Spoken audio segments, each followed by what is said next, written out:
Welcome to the Helpful Pharmacist, a weekly live podcast. My name is Kris. I am the Helpful Pharmacist, and today we're going to be talking about, you guessed it, all things health. This is a live stream, so those of us following along live, feel free to put any questions in the chat box here. The real goal here is to engage and be able to provide individualized information. And so again, if you have any comments, questions, concerns, anything that is pertaining specifically to your life, please put that in so we can include that. I do have a presentation to go over today, so I will also be going over my own topic. I have what I think is an interesting topic today for you guys. It's what I would do on a daily basis if I was diabetic. And I think that's an interesting perspective. And the idea is to kind of provide some information that, again, is easier to digest, more understandable, and especially more practical. So a lot of people talk about there's theorists and practitioners, and a lot of times the theorists get it wrong because they don't actually follow their own advice. So today, part of the idea is to follow our own advice, or at least provide information more so of, what I would do, how I would do, and all that stuff. So let's get this started. Let me just get all my screen set up here. Okay. Cool. Oh. Almost pushed the wrong button there. That would have been bad. Cool. So again, I am going to be going off some slides today. I think it hopefully helps you guys engage a bit more and gives you something else besides me to look at. So the title for today is If I Was Diabetic, What I Would Do. I think this is actually a really interesting angle on it. I don't think I've ever heard anyone really talk about it like this. And so I think you guys are really going to like it, and it's going to provide some information. Again, this is who I am. So again, the goal for today is to change things up a bit. And I want to really share, like I said, what I would do with my diet, my lifestyle, my medications if I was diabetic. And I do want to preface here, this is going to be primarily type 2 diabetes. I think the overwhelming majority of what I'm going to say today fits for type 1, but there are some subtle differences. So I just want to disclaimer that if you're watching this and you are type 1 diabetic, there may be a few little things here or there that may be slightly different, obviously for medication. But I think for diet, exercise, lifestyle, mindset, things to avoid, those should all be relatively the same. So I just want to disclaimer that. So again, I think what's interesting, why isn't this fully expanded out? One second here. It's not all the way expanded. Anyways, so what I want to talk about first is diet. And I want to keep it as simple as possible. And what I really like to focus on when I educate patients on this is what I like to call the idea behind the decisions and not just the decisions. So what I mean by that is a lot of times people will tell you, don't do this, don't do that, do this. And they're really just giving you a set of decisions that are made for you. If A, go to B, if B, go to C, so on and so forth. And I don't think that really works for a lot of people. People don't like being told what to do. Everyone's lifestyle is different. And what may work for you may not work for somebody else. And so if they're telling you the actual things to do and they don't work for you, it's not very helpful.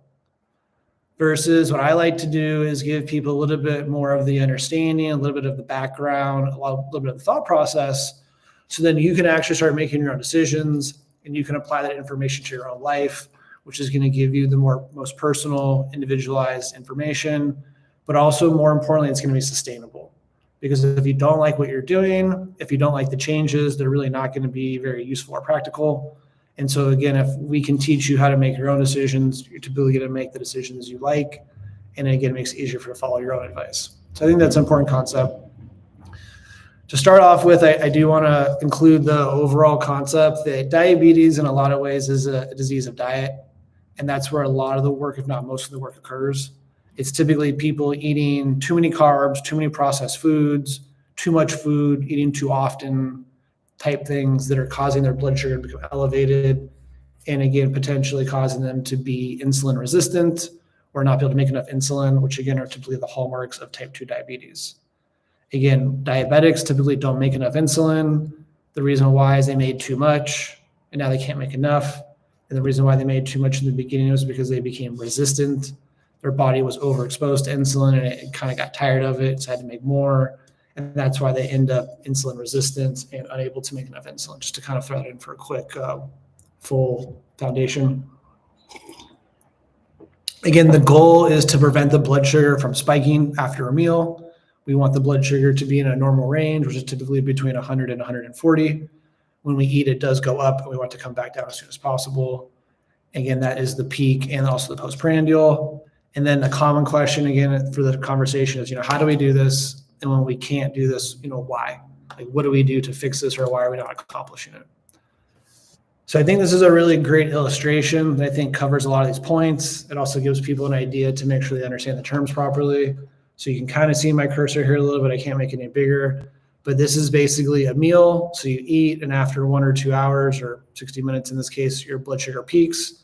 So you can see these are the peaks, and between the red line and the green line. And it's also illustrating that in a normal person, it would be this level, but when we don't make enough insulin, or we're not sensitive enough, it gets higher. So again, this is why the peak is an issue, because it's elevated. And then it shows that not only is it elevated, but those two lines over time, they never cross. So in a perfect world for these diabetes patients, maybe their peak is a little bit higher, but after a couple hours, those lines would cross, which means that the blood sugars are basically normal. Again, they don't do that because of the postprandial. So postprandial is the shape of the curve after the peak and how long it takes after a meal for the body to go back to normal. So in the case of diabetes or prediabetes, both the peak and the postprandial are impaired or impacted. And so these are really the two things that we're trying to control with diet, especially. So if we don't understand what the goals are, if we don't understand some of that thought process, a lot of the terms, they don't make sense. And we can't intuitively understand how the decisions we're making causes those issues, causes those complications, or impacts those issues, or causes the problems. So I want to start with a slide to again illustrate the difference in the peaks, the difference in the postprandials, and what that looks like over time, because that's really what we're talking about here. And ultimately, the peak in the postprandial is very much determined by what you eat. Obviously, if you don't make enough insulin or you're insulin resistant, that's going to impair it further. But definitely diet is probably the number one, if not number one, a very close second place in terms of deciding these curves. So we have a lot of ability to control these curves with our diet, and that's going to be a big part of what we're talking about today. Also, I want to real quickly before we get into it, just talk about the value and the power of data. As you can see, again, with the prior slide, we wouldn't have the slide without data. And again, we're using the slide to illustrate some really interesting, important points. And we can also use this slide to understand how the food is a good decision or bad decision. So kind of repurposing the slide, instead of thinking the green one's normal and the red one's diabetic, let's instead think that these are from the same patient, they're different meals. And let's think of the green curve as being a healthy meal of primarily vegetables with some healthy fats and some lean meats. And let's think of the red top curve as maybe some processed food or some junk food or just a really carb heavy meal. And so what we can also see is when we eat unhealthily, we're going to increase the peak. And that also requires longer for the postprandial return. So in terms of data, it really impacts us because it helps us understand which foods work. This food causes this peak. This food or this meal causes that peak. It causes this postprandial and vice versa. And we can get a better idea of which foods work and which foods don't work. And if we don't have that data, we're just guessing. Also want to mention that even if you're pricking your finger, you're really not getting that much data.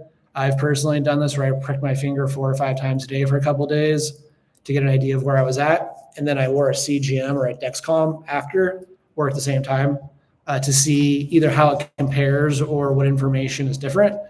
I can tell you 100% in my experience, when I wore the CGM, the curve was completely different in terms of how I viewed it. And it gave me a lot more understanding, a lot more information. So again, we need the data to understand how the foods affect our body. And if we're not collecting that data, we're really at a major disadvantage. But then even with finger pricks, we're not really getting a lot of data. So I also just want to mention the value of the continuous glucose meters or the CGMs and why they're so powerful. Using that prior slide as illustration. They typically have 3 versions right now. The Dexcom G7, which is prescription, the Libre 3, which is also prescription, and the Dexcom Stella, which doesn't require prescription, just came out. You can definitely get the Dexcom Stella right now through the Dexcom website. It's about $90 to $100 a month, depending if you subscribe. And so I think that's really valuable for people who can't get a prescription yet because they're not diagnosed as being diabetic, to again allow them to understand what their curves look like. And then let's say on Monday they have this for dinner, on Tuesday they have this for dinner, on Wednesday they have this for dinner. And they can compare those and say, okay, Wednesday's dinner was really bad. Monday's dinner was really good. I'm going to modify my diet based off that data.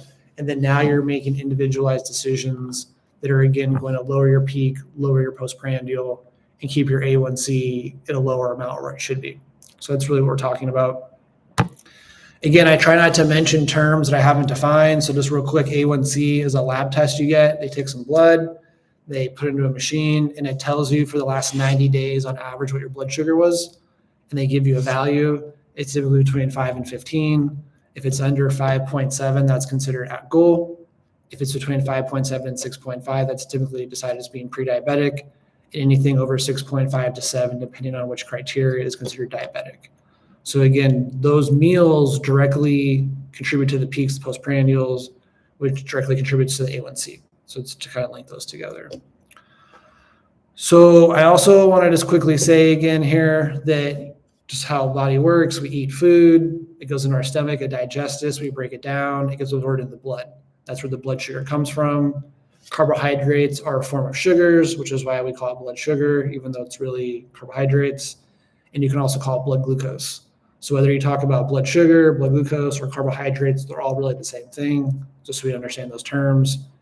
And again, it's really that last step we're talking about today, which is you eat the food, it goes in your stomach, it breaks down, your body digests it, absorbs into the blood. And what we're going to start with here basically is that the longer it takes to absorb into the blood, the slower it takes, the slower it is, the lower the peak. And the lower the peak typically means the lower the postprandial. So one of the number one goals we have here is being a diabetic. If I'm a diabetic, okay, I'm talking about my food decisions. I want to eat meals that are really slow to digest. And I always want to pair my carbs with other things that slow my digestion. So that's really the number one thing I'm thinking about when it comes to my diet, is that I have to eat some carbs, but I need to pair those carbs with something else in order to offset the damage, which in this case would be the peak or the postprandial. And so we're going to give some examples of that. So again, this is what I would do if I was diabetic. First thing is I definitely would wear a CGM, either if I had a prescription or I would wear it a couple times a year to collect that data. That helps me collect the data and understand where I'm at. Now we're talking about what actually affects the data. So the first one is actually fiber. Fiber is one of the best ways to slow the absorption of your food, which will lower your blood sugar after a meal. And that's because the more fiber a food has, the longer it takes to digest, which takes time. And that time basically slows the absorption. So you can think about if I put 100 grams of sugar into my blood immediately, how much my blood sugar rises, versus if I put 10 grams of sugar into my blood every 15 or 20 or 30 minutes, we can all intuitively understand that it's going to be more of a flat shaped curve instead of a spike. That's kind of the goal we're going for here. So again, the first one is that fiber will slow the absorption, which will reduce the peak. It also helps you feel fuller for longer, which is really important because one, if you overeat during that meal, you get that second portion. That's definitely going to spike your blood sugar or increase it more, or increase your postprandial for longer because you have more carbs, more blood sugar that you have to cover and reduce. But also I think from a weight management standpoint, it's really important because being overweight, having a BMI over 30 typically is definitely a risk factor for diabetes and typically complicates it as it does cardiovascular disease. And so if you feel fuller for longer, you're less likely to eat more or less likely to eat too soon. So for example, today I had a really big salad for lunch. It had to have at least 20 or 25 grams of fiber in it. I'm not going to be full for hours. And oddly enough, the meal was actually pretty low calorie. It was probably 300 or 400 calories, which is actually on the low end for me. But because there's so much fiber in it, I'm probably not going to get hungry for 5 or 6 hours. And when I do eat dinner, I'm going to eat a pretty small meal. That's because of the fiber.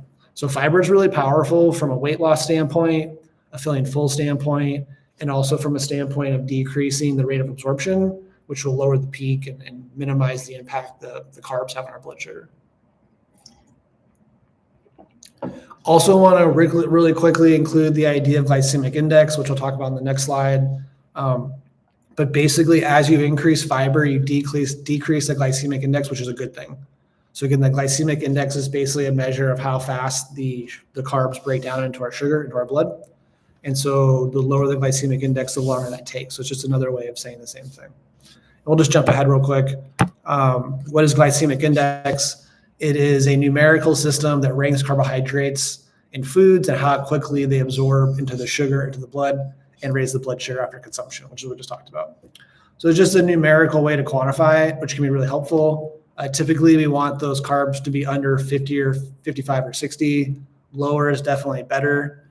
And then typically any foods that have the glycemic index over 65 or definitely 75 either should be avoided or avoided almost altogether. So if you're eating something and the glycemic index is 80 or 85, if you're diabetic or worried about being diabetic or having problems with your blood sugar, basically you shouldn't put it in your body. And if you do, put a really small amount in. So it's a really great way for me or for patients to get access to a food list, because what you can do is you can go onto Google and you can type in glycemic index food list, or what's really cool is you can actually use ChatGPT now, go into ChatGPT and say, provide 100 foods with a glycemic index under 55, and it'll pull it up for you. And so this is an example of where if you understand a little bit of the background, you can start making your own decisions, because now I'm not saying eat sweet potatoes and green beans and celery for every meal for the rest of your life. Instead, I can say, here's a list of 100 or 200 or 300 foods that all somewhat similarly are equally good from a blood sugar standpoint, and now you get to pick. So now you're empowered. Now you have all these options. You can say, well, I don't like this. I don't like this. Oh, wow, I actually really like this. I love carrots. I can eat carrots like twice a day, or I can eat carrots every single day. I'm going to incorporate that more.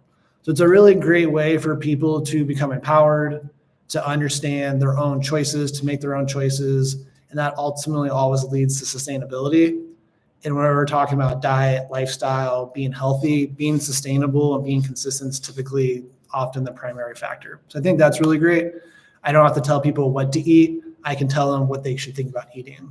So definitely when I'm diabetic, or my diabetic mindset for today, if I'm going to be making food, whether I'm at the store or making it or even buying it out, I'm going to basically in my mind, or maybe even pull out my list of glycemic index foods and say, okay, this is not a good food. This is a good food. Or I could even Google it and say, oh, I don't want to eat that. It's got a really bad glycemic index. So I'm always thinking about glycemic index when I'm making my food. So I think that's really important. And again, glycemic index is very correlated to fiber. So I'm always looking for high fiber foods. And if I can't eat carbs that are high in fiber, I'm going to find fiber to pair with it. So if I know I'm going to have some pasta, I want to have a bigger salad. If I know I'm going to have some pasta, I want to find some type of a food that has more fiber in it. Or they even make certain types of brown wheat pasta or brown rice pasta, which has higher fiber. So those are some examples. The next thing I'm always thinking about when I look at my food is how processed is it?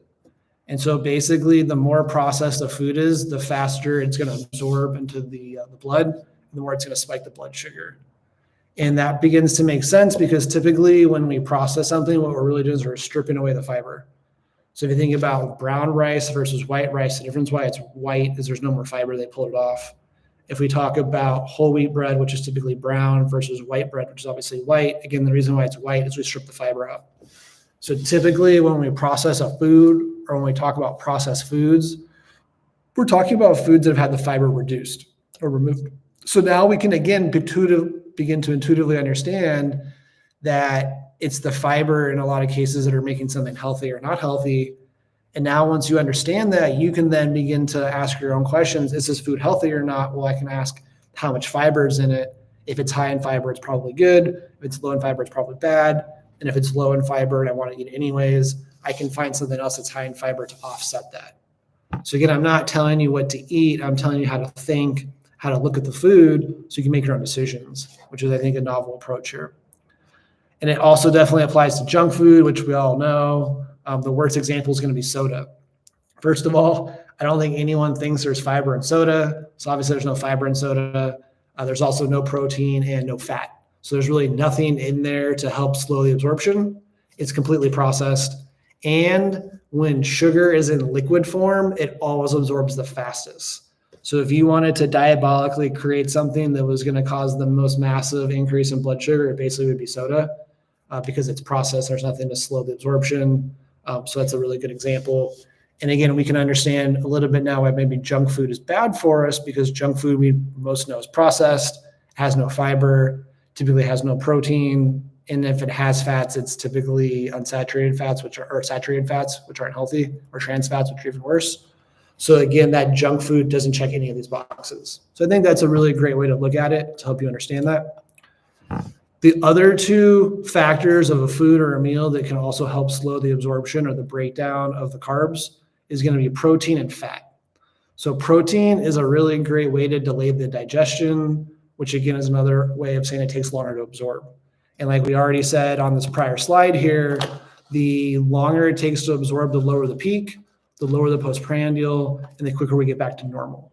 So again, this top one is the red line's junk food, and the green line is something that's really high in fiber, high in fat, high in protein. It just doesn't really peak very high and very quickly goes back to normal, just to again illustrate that. Some of the other benefits of the protein is it's going to slow the emptying. So again, if you're going to feel fuller for longer, which means you're going to eat less and eat less often, which is great from a weight management standpoint and also a blood sugar standpoint. Because if you eat every 2 hours versus you eat every 5 or 6 hours, typically the more frequency is going to increase the blood sugar. Another really cool point is that protein actually can naturally stimulate GLP-1. A lot of people probably are familiar with that term. That's basically what Ozempic is, Wegovy, all these miracle semaglutide, miracle drugs for weight loss. They are GLP-1 agonists. And so basically when we eat protein, we get a little bit of benefit of that. And again, it makes sense because we feel fuller for longer. It delays the absorption and it lowers the peak, which is what GLP-1s do. Protein can also promote insulin secretion. So we talked about in the beginning that typically pre-diabetic or diabetic patients don't make enough insulin. So again, this helps us make a little bit more, which is obviously in our favor. And again, I already mentioned the fact that if you're feeling increased fullness, you're going to eat less. So that's really great. And what's also cool about the protein is it's not a carb. So not only does it do all those benefits, but itself doesn't contribute to the blood sugar. So it's got a lot of benefits and not a lot of downsides. I'll just say quickly, some diabetics worry about eating too much protein from a kidney standpoint. I want to say that typically you have to be eating, 75, 100 grams of protein or more a day for that to occur. And typically, I think the protein isn't that big of a factor. I think typically when you have really uncontrolled diabetes and it damages the kidney, or you have really uncontrolled high blood pressure and it damages the kidney, that's then when protein becomes a concern. But I personally, to my understanding, don't think protein by itself is going to cause those issues. It's going to be the uncontrolled blood sugar or the uncontrolled blood pressure that's going to cause the kidney issue. So I definitely think for almost everybody out there, unless you have diagnosed kidney disease, 50 to 75 grams of protein a day, no problem. It's not going to be an issue. So that's important. And then fats, like we already kind of mentioned, similar to protein, they can delay the absorption of the carbs. They do also increase some of the hormones. In this case, it's GIP. So if you're familiar with the weight loss drugs, you have Ozempic and Wegovy on one side. You have Mounjaro and Zepbound on the other side. The Mounjaro and the Zepbound are GIPs. So actually, if you have protein and fat, you're mimicking the mechanisms of two different weight loss medications, which I think is a really cool concept. And I think further illustrates why protein and fat makes a difference. They also have some data suggest that unsaturated fats have more benefit. That kind of, again, makes sense. Unsaturated fats are typically the healthier fats. Coconut oil is a good example of that one. So for quick aside, I do like to eat waffles, maybe once or twice. Well, probably, maybe not once a week, but pretty close to once a week, especially when I'm training. If I'm going to go run 10 miles, I'm definitely going to have some waffles. So what I will do is I'll put a bunch of coconut oil on my waffle because I know that that's really high in unsaturated fat and it's actually going to delay the absorption of carbs. So it's a really great example. Again, I'm diabetic, I'm going to go train, or I just love waffles. I want to have some waffles. How do I do that in a more, safe or beneficial way? I'm going to pair it with fats. So I put a bunch of coconut oil on it and it really helps that absorption slow down, which is a really great example. What I also will do, again, if I'm diabetic, I'll eat some eggs with it. So I typically never eat pancakes or waffles without eggs because those eggs provide protein, they provide fat, and they further delay the absorption. So kind of taking a step back, like I keep saying, I like to eat waffles every once in a while. So I always make sure I have fat and I have protein to help the absorption. And then what I actually do now is I mix almond flour with the Bisquick, although I don't use Bisquick brand flour. And again, I'm increasing the fiber content and the protein content. So it's a great illustration for me. That's why I keep saying waffles, is that I can actually increase the fiber, increase the protein, and increase the fat all separately in that meal. And the kicker is after that meal, I typically almost always have a whey protein shake to further increase the protein content. So those are some really great thought process examples. If you have a food that you like that's not good for you, what you can do around that food to help it have less of an impact. Again, if I'm going to be eating pasta for dinner, maybe I'm going to go run or I'm going to go ride my bike the next day and I'm slightly carb loading. I'm definitely going to have a lean protein with it. I'm definitely going to have a really large salad with it. And I'm also going to eat a smaller portion of the carbs or a reasonable portion of the carbs. So again, I'm controlling it. And then I may even take a few little nuts or pistachios afterwards just to further increase the fat. So anytime I'm eating a high carb meal or eating a high carb meal that has maybe not the best glycemic index, I'm always asking myself, how can I add fiber? How can I add protein? How can I add fat? And definitely a protein one's easy because you can always take away a protein supplement afterwards. So I think there's definitely a lot of ways you can do that to give you some flexibility. You can just Google what are high protein foods, what are high fat healthy foods, avocados, great example, what are high fiber foods, and incorporate those into those meals. So I think that's really, when it comes to food, the number one thing that I'm thinking about as a diabetic is how do I increase the fat, fiber, and protein, because all those things are going to lower my peak, my blood sugar, and then again, learning to identify what is processed and staying away from that. If it's processed, I don't want it. If there's no fat, fiber, or protein in it, it's just carbs, I typically don't want it. So I think that's a really powerful concept that a lot of people don't understand. I think there's a lot of benefit there to people. And again, I'm not really telling you what to eat. I'm giving you that thought process so you can customize your own approach and find something that works better for you, because that's how you're going to be sustainable and successful. There's just one other point on this slide that I want to go over again too, which is portion size. So the way I'm going to explain it here is if you're eating a healthy food, eat a lot of it. If you're eating an unhealthy food, eat a smaller portion. So portion size is a big concept, but I think we can also use it here, where if I'm eating really processed foods or really high carbohydrate foods, I want to eat a really big portion of protein or fiber, and I want to try to minimize that carb as much as I can. So maybe I don't need to eat 2 waffles, maybe I can eat 1 waffle. Maybe I don't need to eat, 3 hot dogs, I can eat 2 hot dogs. Anytime that I can decrease that portion size of that unhealthy food, it's going to help me. Just like every time I pair it with a fat, fiber, or protein containing food, it's also going to help. And if I start doing multiple of those things at once consistently, it adds up over time. So that's really how I'm thinking about it. Portion size, fat, fiber, protein, not processed, glycemic index. And again, when I put all those things together, it really empowers me to make some better decisions. So just to kind of wrap that up, again, I hope now we can kind of begin to understand some examples of why soda is bad, because it's just completely processed with nothing else in it. But also things like chips, junk food, and candy. Again, they have no fiber, they have no protein. They either have no fat or they have no unhealthy fat, it's just carbs. Versus beans are high in fiber, high in protein. Lean meats, again, high in fat, high in protein. Vegetables typically have really low glycemic index for those carbs. They take a long time to absorb. And something like fats to pair with a meal or on a meal on its own have very little carbs, are high in fat, have a good amount of protein, and typically have a good amount of fiber. So combining those things or those ingredients, we can now begin to see that contrast between, the junk food and the healthy food. So I think that's a really great point or example. Again, if you're just joining us, we are still live. So if you have any questions, put that in the feed. The goal here is to give personalized information. So if you are following along live and you have any questions, put those in the chat and we will address those specifically. I do also, before I go on to the next subject, to finish off with food, I want to talk about another thing is the ORAC value.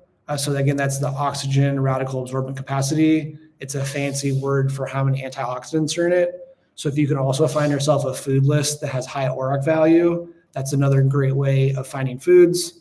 Same thing with finding a food list that's high in fiber is really important. And then I also want to say that if you can't see what you're eating in nature, it's probably processed. So like you're not going to see a can of soda in nature. You're not going to see a hamburger bun in nature. You're just not going to see it. But you'll see carrots, you'll see apples, you'll see oranges, you'll see beans, you'll see nuts. You can kind of see things like fish and cows and chickens. So that's also another really simple way of asking myself, should I be eating this? So I'll also think about that as a diabetic. does this occur naturally in nature? And if it doesn't, either I shouldn't eat it, I should minimize the portion size, or I need to pair it with something else. Just another strategy. And if you do all those things together, it definitely will have a major impact on your blood sugar. So the other part about diet that I want to kind of mention here, because again, like I said, diabetes is a disease of diet, is plan in advance. This is really the next phase. So phase 1 is figuring out what we just talked about. Phase 2 typically is how do I plan in advance? Now I know what I need. Now I know what I like. Now that I know it's good for me, the next thing is making that more consistent, more frequent, which means planning in advance. Also want to include that it's not that easy to buy pre-made food that's healthy. They put a lot of random ingredients in things, which do really weird random things, but it kind of makes sense because their job is to sell you food you like to make you come back. So if the food doesn't taste good, they're not really going to stay in business for very long. So they have a huge incentive to make food that tastes good, which typically is not necessarily food that's super healthy, or oftentimes they cheat and they use sweeteners or preservatives or sauces with 9 or 10 different ingredients in it, which are not healthy for you. So again, pre-made food is typically an issue. Again, nobody's perfect. Sometimes we have to do what we have to do. A couple of weeks ago, I had to go buy some food, and I basically bought what I would describe as a vegetable and chicken burrito. There was really not a lot in it. I was really shocked. There wasn't a lot of sauce. The ingredients seemed pretty good to me. The tortilla seemed not like an issue. And yet I had one of the biggest blood sugar or blood glucose level spikes I've ever seen in myself. I was wearing the CGM at the time, and I'm not going to share what value I went to, but it was really high. And I was like, wow, like I'm really shocked right now. I thought this was a relatively healthy food. And so I was really surprised by that. So it's another great example of one, how if you have that data, you're going to notice things that maybe you would miss. And two, that even when you buy pre-made food out that seems healthy, sometimes it's not. I was, again, in my own experience, shocked with that. Also want to include the idea that buying pre-made food is typically expensive. So not only is it not great for you or potentially bad for you, but it's also expensive. And that's also money that you can be spending elsewhere. So it's going to make your diabetes, your blood sugar worse. And it's going to basically cause you to spend the money in a bad way versus being able to spend that money on a gym membership or health insurance or at the pharmacy or supplements or personal training or therapy, whatever it is. You're kind of wasting your money on unhealthy pre-made food in a way that's just really not going to help you. So I also want to, again, include the solution to that is meal prep or food prep. So again, you can make a list of low glycemic index foods and then find the ones you like, get a list of high ORAC foods and then find the ones you like, and then meal prep. So what I've been doing lately is I make some salads. I got a cool dicer. So I just put the vegetables or the produce in the dicer and I just push it through and it falls into the bottom and it's basically ready to make a salad. So I'll put some cabbage, carrots, celery, lentils, a little bit of hummus, a little bit of chicken. It takes me like 5 minutes. It's really easy. And it probably cost me, $3 or $4. Instead, if I go and buy a salad, it's like $18. So I just saved myself like $15 in a day that I can use to go buy supplements or therapy, whatever it is. So I think that's really the best way to go about it is, again, find those list of foods, find the foods you like, and then a couple days a week you can prep them. So Sunday night, Wednesday night, pick 2 or 3 days a week, and just make a couple portions. Buy some cheap Tupperware that doesn't have BPA in it, and you're good to go. And it's probably going to be the single best way you can reduce your blood sugar because it's typically that meal that you eat out that's going to be probably the worst for your blood sugar, which is why, again, planning in advance is typically phase 2, because once we plan in advance, we have more control over things, especially the amounts, both for the portions and the calories, but also things like fiber, protein, fat, and the types of carbs. So I think that's a really great advice for people. We're kind of going a little long here. I was trying to keep this around 30 minutes, but I'm just going to keep going. So the next one's going to be exercise. So I will say that you need to do as much of this as you can. There's, in some sense, no such thing as too much exercise. Obviously, if you're doing 4 or 5 hours a day or doing 20 or 30 hours a week, okay, maybe that's a little excessive. It might be an overtraining type thing. But for most people, there's no such thing as too much. It's got a major, major benefit. Some of the examples would be it increases your insulin sensitivity. So the insulin you have works better. Again, we mentioned earlier that diabetes is defined as being insulin resistance. Sensitivity is the opposite of resistance, so it moves us in the opposite direction, which is good. The other thing is that sensitivity can be, for increased sensitivity, can be for up to as long as 72 hours. So it's not just like today and the now that exercise helps, but for the next couple of days, it could benefit in lowering my blood sugar. So that's really important to understand. And that's why they typically recommend diabetics exercise at least 3 days a week, because if you do it spaced out, that's basically every 72 hours. So if you've ever heard that recommendation before and you were curious where 72 hours came from, that's typically where it comes from. Exercise also increases our metabolism, and it increases the nutrients our body needs. So if I am very sedentary, I don't do a lot, and I eat food, my body doesn't need it, it's going to store it, I'm going to gain weight, or it's going to hang around in my blood sugar, keep my blood sugar elevated. But if I go and run 5 or 10 miles, you better believe my body is hungry, the metabolism is very elevated, and when I eat, all that nutrition is going to go typically into my muscles and my body, which pulls out the blood sugar. So again, the more we increase our metabolism and more we increase the metabolic demand of our body, it typically causes that food or those nutrients to shift into the cells and then not linger in the blood. So again, we're pulling the sugar out of the blood, which obviously is going to lower it. Exercise can also increase the amount of glycogen our body can store. So glycogen is another place that carbs can go. So the more glycogen we can make, we're basically going to pull the carbs or the sugar out of the blood. So again, that's another way to lower the blood sugar. So there's 3 examples of how exercise can actually lower your blood sugar, which I think is important to be mindful of. And again, this is why it's so important, something you should be doing basically every day. I ideally recommend everybody who's serious about being healthy or serious about not getting sick, you want to go out and walk for 20 to 30 minutes a day. That's definitely a really good piece of advice. People ask me, how fast should I walk? It's a great question. A lot of people will say, if you can have a conversation while you're walking, you're not walking fast enough. So if you're someone who's trying to do moderate level activity, you can have a conversation, you're not walking fast enough. If you're someone who's trying to take it easy, maybe you're a little bit older, you have an injury, you don't want to overdo it, you're just getting back into shape.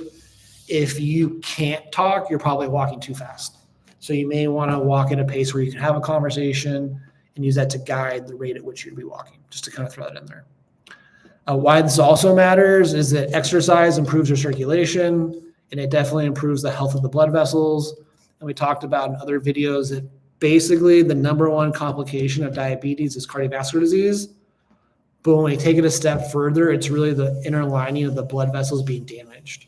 So anything that improves the circulation, anything that improves the health of the blood vessels is the number one thing we need to really focus on from a diabetes complication standpoint. So not only does exercise help lower the blood sugar, but also improves the function of our cardiovascular system. So it's got multiple benefits. And again, also exercise will typically help you lose weight. We talked about earlier about how being obese typically is a risk factor for diabetes or can make it worse. So there's 3 different benefits that exercise can give us here, just to provide some examples. And we have talked about many times before about how cardiovascular disease is a leading cause of death for diabetics.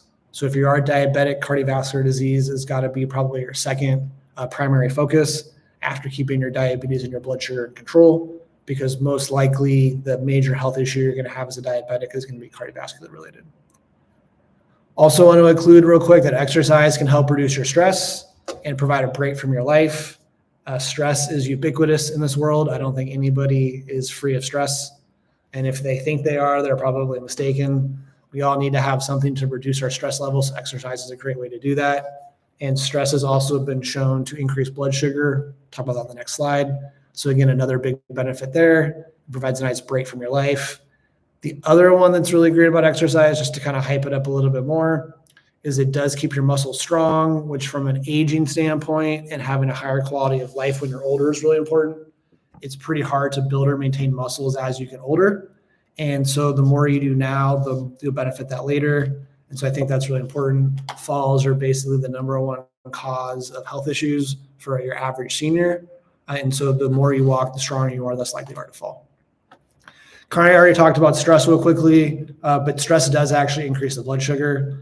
It increases a fancy word called gluconeogenesis, which is basically how the liver makes blood sugar or sugar for the blood.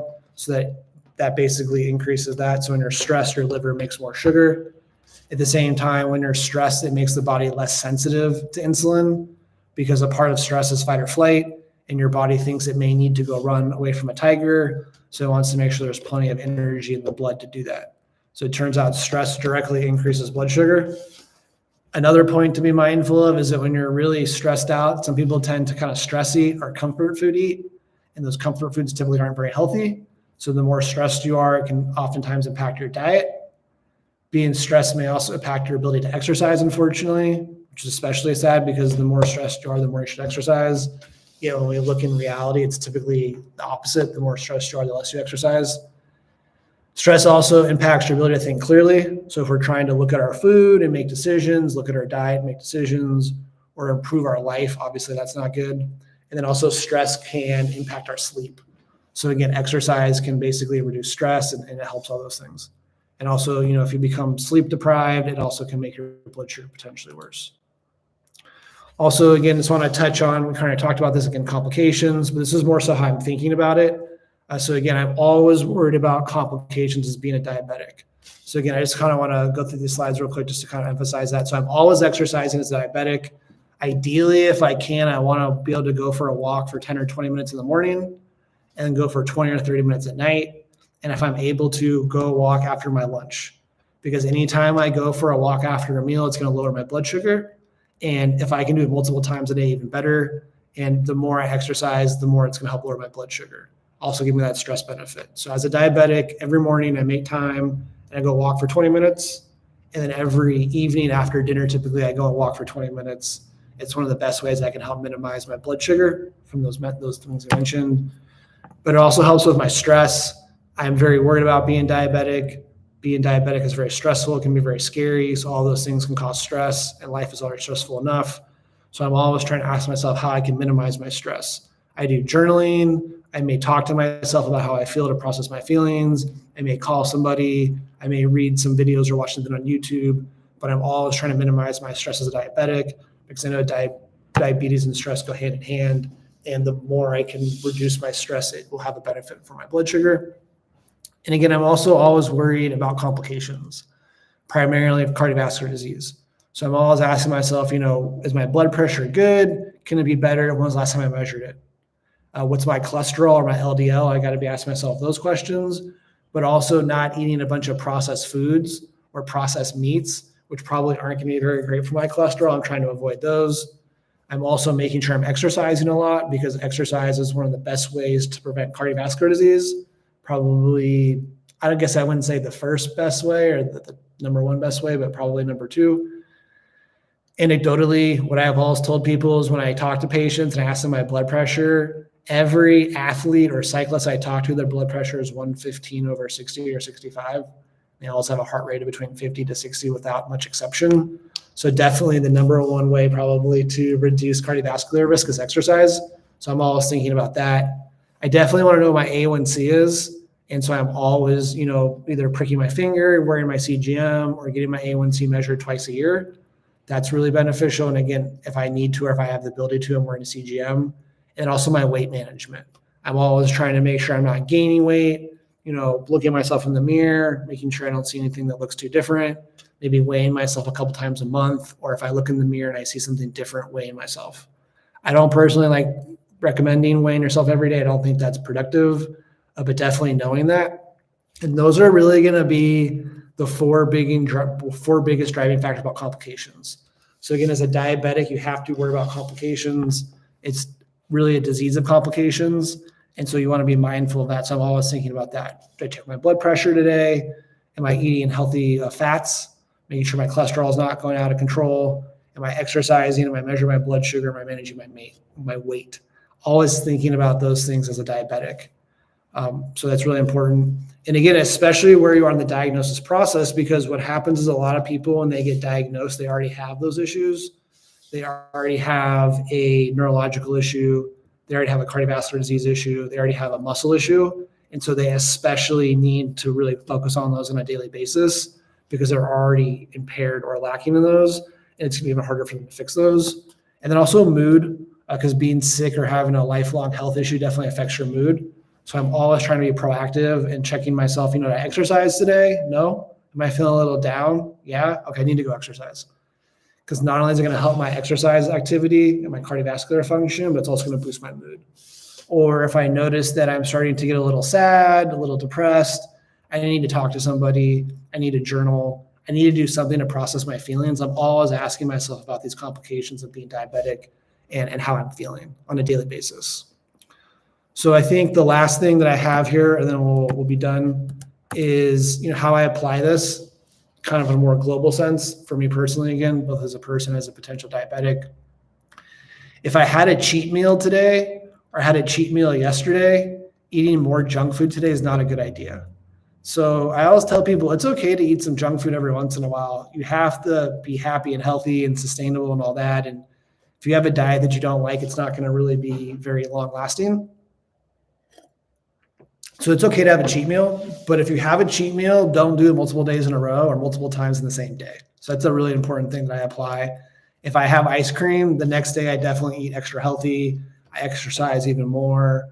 I may even do an intermittent fast for the first half of the day, just to allow my body to process those calories and those ingredients instead of storing them. I think that's a really good thing that I'm always thinking about. Again, if I have a cheat meal, then I definitely want to eat something healthy. So if I know it's my birthday, I want to go out and do whatever I want. Eating the healthiest meal for lunch that day or going and exercise on my lunch break that day is going to be a really good idea. So I think that's an important concept. And then what I may do is I may intermittent fast the next day. So if I ate, a couple slices of cake, I had some ice cream, I had some pizza, I had some alcohol, I had a lot of stuff. It was my birthday. I may actually do a 16-hour fast the next day to help, again, utilize what I have and avoid putting more in, which is going to help with the blood sugar standpoint. I also like to keep a mental list of what I eat. So again, the more healthy food I eat, the more occasionally I can eat bad food. So if I have a really, really, really stellar diet that's completely dialed in, if I want to have a cheat meal every once in a while, it's probably not going to have much of an impact. But if I'm eating a lot of unhealthy foods, that's definitely not the time to have cheat meals. And instead, I need to be looking for something to offset it. So if I've been eating really healthy, I want to increase my exercise, increase my fiber, increase my protein, maybe do a fast, do something to kind of offset it or balance it. So I'm allowing myself that flexibility, but I've also figured out a way to kind of compensate for it and decrease the consequences of bad decisions or cheat meals. And then again, if you are someone who's wearing a CGM, you can also use that to make small decisions. So again, I said earlier, instead of eating 2 waffles, I'll eat 1 waffle. Instead of eating 2 slices of cake, I'll eat 1 slice of cake or half of a slice of cake, whatever it may be. So when you have that data with that CGM, a lot of times it helps you kind of fine tune those decisions where it's like, I didn't need to eat all of that, and eating all of that was really bad for me. So that motivates me to eat a little bit smaller portion, and it makes a bad situation a little bit better. So I think that's important. And I also want to include, again, you obviously have to take medications if you need that. And if you're on medications, you need a system. You have to have some way of organizing and keeping track of it. Just telling yourself you remember to take it every single day is probably not the best bet. So you can use a pill organizer, you can have a calendar, you can have an alarm, but typically you need to mark it down somewhere, have a routine. I do it every morning, I do it every evening, before dinner, after dinner, whatever it may be. I have an alarm, I have an app. You need something, you need some system. That's really important because you need to have a consistent pattern. If you're not consistent with your routine and your pattern, you're going to be more likely to miss doses. Also want to include to be mindful of side effects. So if you know it causes urinary issues, if you're making prone to being low in your blood sugar, dizzy, confused, weight gain, whatever it may be, you want to be mindful of those things with your medications. And then also you need to know your treatment goals.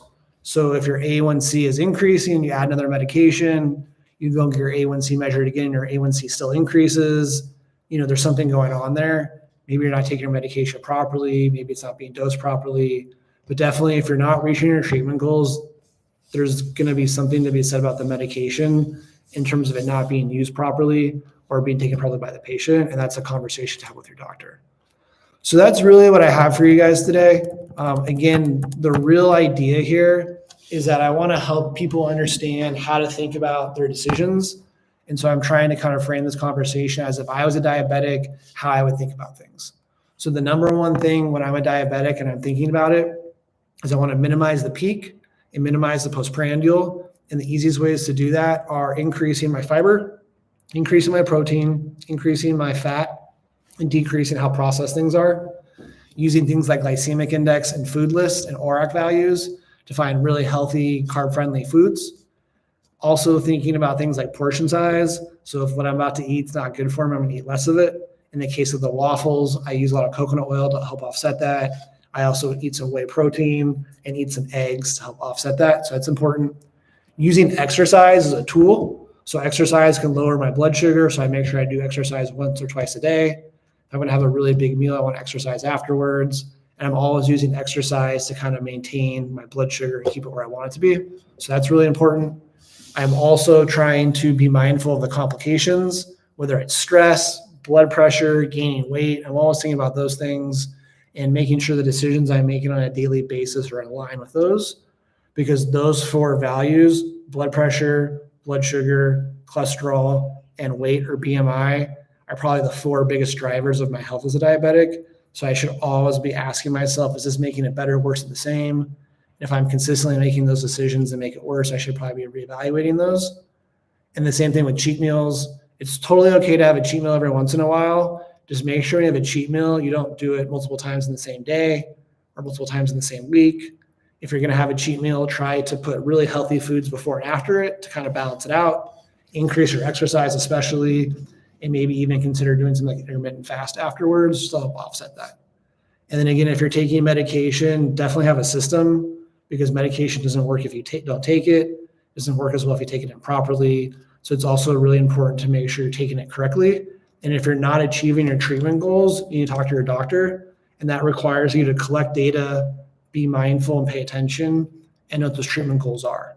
So that you can say, you know what, I'm going in the wrong direction. I'm gaining weight. My blood sugar is going up. My blood pressure is going up. Something's not right here. I need to do something about it.